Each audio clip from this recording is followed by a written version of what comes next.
Okay, so I'm just going to give you a quick early look at what I'm going to be sowing in September, and I do, as always, recommend that you also subscribe to my newsletter, because my newsletter gives you kind of the topical, timely information that you need each week, and complements this guide quite nicely.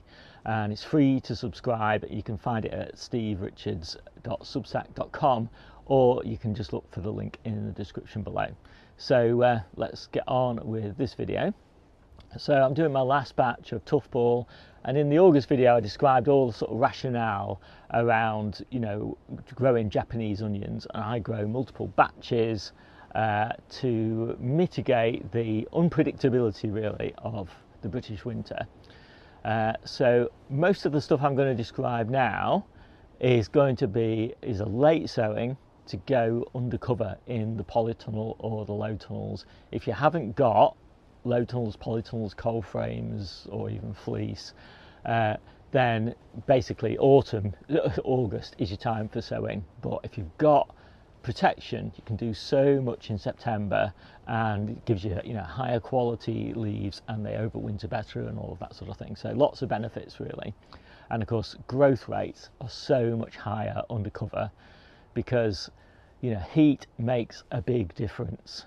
So for every 10 degrees centigrade difference in heat above 4 degrees, you kind of double your growth rate as a rule of thumb. That makes a big difference in winter. Anyway, let's get on. So miner's lettuce, absolutely fantastic, growing that undercover. A whole load of different lettuces now that we're going to sow in September for planting out in October into the polytunnel. Some of them will be grown for whole heads, and some of them for continuous harvest. The ones we grow for whole heads are the ones we'll be picking at that time when lettuce growth has kind of stalled. So we'll be accumulating lettuce leaves in these whole heads, and then from about the middle of December through to about the middle of February, we'll be harvesting those stored whole heads basically, because the individual leaves will not be growing at that point. And then obviously by the time we get to sort of February, we'll have harvested all the whole heads. All the ones that we harvest as individual leaves, they will start up growing again, and then we'll continue on with those. So that's kind of the way that we do lettuce. So Brighton is a great one for whole heads, so we'll do quite a lot of those. And then the last batch of salad onions, they're the ones we'll be harvesting, well into spring. And it doesn't have a little picture on here for some reason, but we've got giant winter spinach, and that is a fantastic spinach for harvesting winter.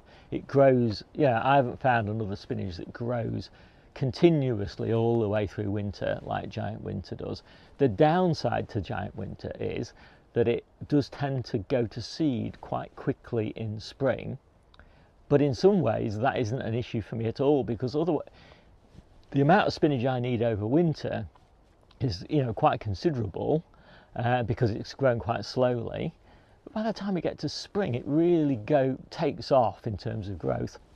So if I'd still got, say, 3 beds of spinach in spring, I'd be growing like 6 times more than I needed.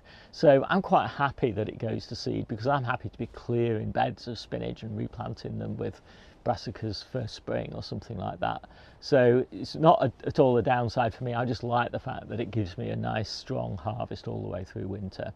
And I grow it in a cold frame because it doesn't need the kind of extra protection and the extra warmth that you get in a polytunnel or a low tunnel. So a cold frame is just perfect for it.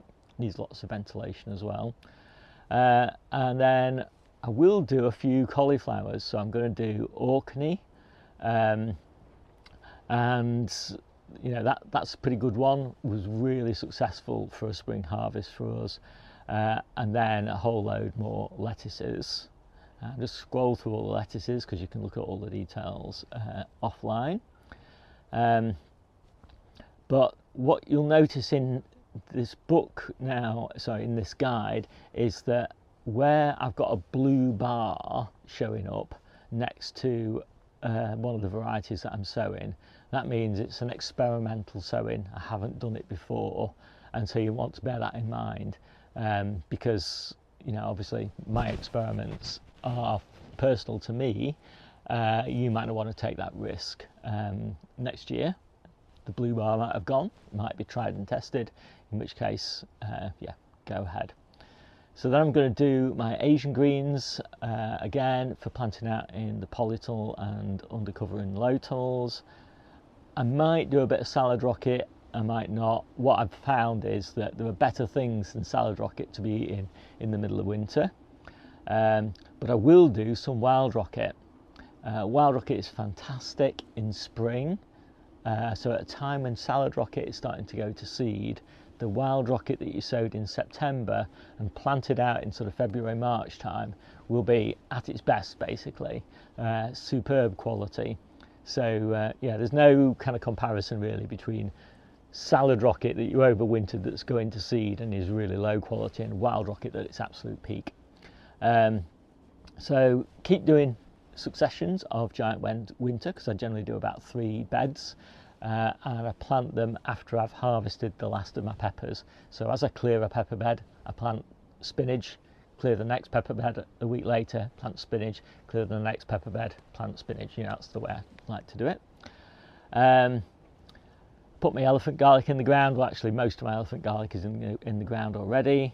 And then I'll do some red drumhead, which is a fantastic red cabbage.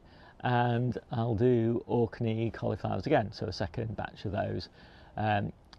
This year I tried this red cabbage over winter. It worked superbly well. I got red cabbage 2 months earlier than I would normally get it, and yeah, the quality was top notch, the yield was high, nice good heads on them.